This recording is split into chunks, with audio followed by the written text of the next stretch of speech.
জন্য কোরআনের জন্য শাহাদাতের পেয়ালা পান করার জন্য কে কে প্রস্তুত আছেন? হাতটা বাড়ায় দেখান।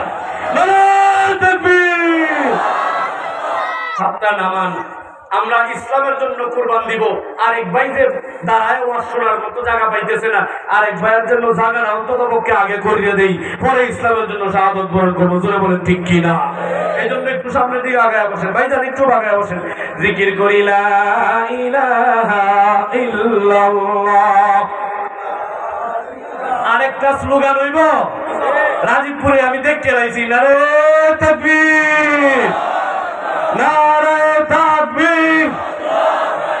রাজীবপুরে হুজুরের আগমন, বুড়গাঁওবাসীর পক্ষ থেকে, বুড়গাঁওবাসীর পক্ষ থেকে লাল গোলাপ শুভেচ্ছা। আলহামদুলিল্লাহ। আমি বলতেছিলাম আল্লাহর পয়গম্বরকে যখন জিজ্ঞাসা করলেন, ফেরেশতারা চতুর্দিকে কান্নাকাটি করতেছেন। ভাইজান এলোমেলো না করি আমি শেষ করে দিচ্ছি, আমি শেষ করে দিচ্ছি। ও মুসলমান ইমানদার, আল্লাহর পয়গম্বরের ঘটনাটা বলতেছিলাম আমি। আল্লাহর পয়গম্বরের অবস্থা দেখিয়া তায়েফের যত জিন জাতিরা আছে সমস্ত জিন জাতিরা পর্যন্ত কান্নাকাটি করতেছে।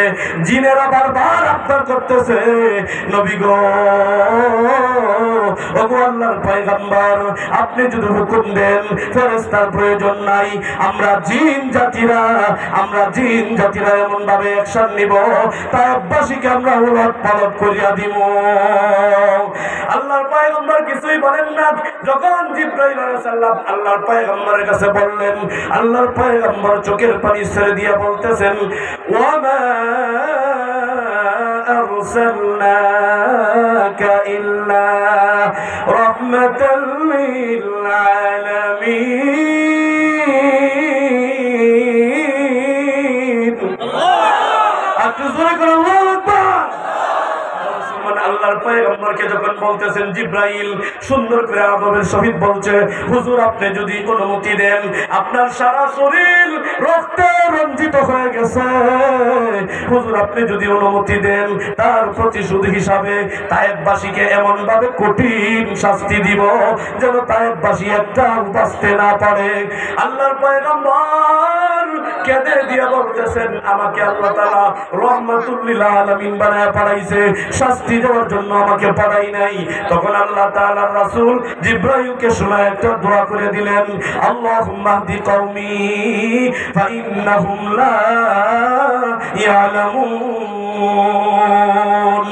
এ ভাই জিবরাইল, রব্বুল আলামিনের কাছে গিয়ে আপনি শোনায় দেন, রব্বুল আলামিনের কাছে বলিয়া দেন, তায়েফবাসীকে আঘাত দেওয়া যাবে না, শাস্তি দেওয়া যাবে না, প্রতিশোধ দেওয়া যাবে না।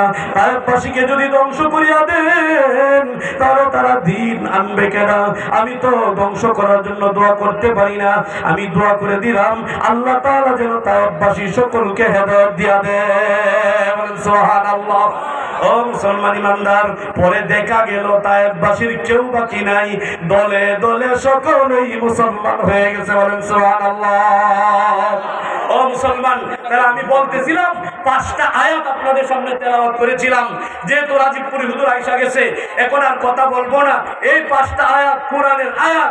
এই কোরআনের এলেম এদের হেরা গুহা থেকে আসছে, হেরা গুহা লৌহে মাহফুজ থেকে আসছে। এই এলেমটা নিচ থেকে উড়ে নাই, উপরের থেকে আসছে। জোরে বলেন ঠিক কিনা? আর নিচ থেকে উড়ে জেনারেল শিক্ষায় শিক্ষিত এই এলেমটা হলো নিচের থেকে উঠছে। খায়রুল ইসলামে লেখছে, নজরুল ইসলামে শিখছে, আব্দুল সালাম লেখে এবং আব্দুল মান্নান এটা পড়ে। জোরে বলেন ঠিক কিনা? আর কোরআনের এলেম এটা উপর থেকে আসছে। যত বেশি পড়তে থাকবে কোরআনের এলেম তার মধ্যে বাড়তে থাকবে, বাড়তে বাড়তে মর্যাদা আকাশ পর্যন্ত উঠাইবে। জোরে বলেন ঠিক কিনা? আর জেনারেল শিক্ষায় শিক্ষিত হবেন, দেখবেন 60-65 বছর হওয়ার পরে আপনার এলেম, আপনার জ্ঞান আস্তে আস্তে কমতে থাকবে। বার্ধক্যজনিত কারণে সরকারি চাকরির পর্যন্ত সুযোগ নাই, আপনাকে সাথে সাথে সাসপেন্ড করে দিছে এবং কিছু টাকা পয়সাও দেওয়া দিছে। বাঁচার আগ পর্যন্ত আপনি খাইতে থাকেন, মরার আগ পর্যন্ত খাইবেন, কিন্তু বার্ধক্যজনিত কারণে চাকরি করার আর সুযোগ নাই। জোরে বলেন ঠিক কিনা?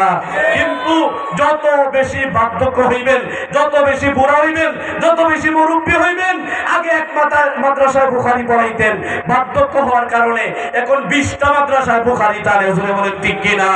মর্যাদার আসন খালি বাড়তে থাকে।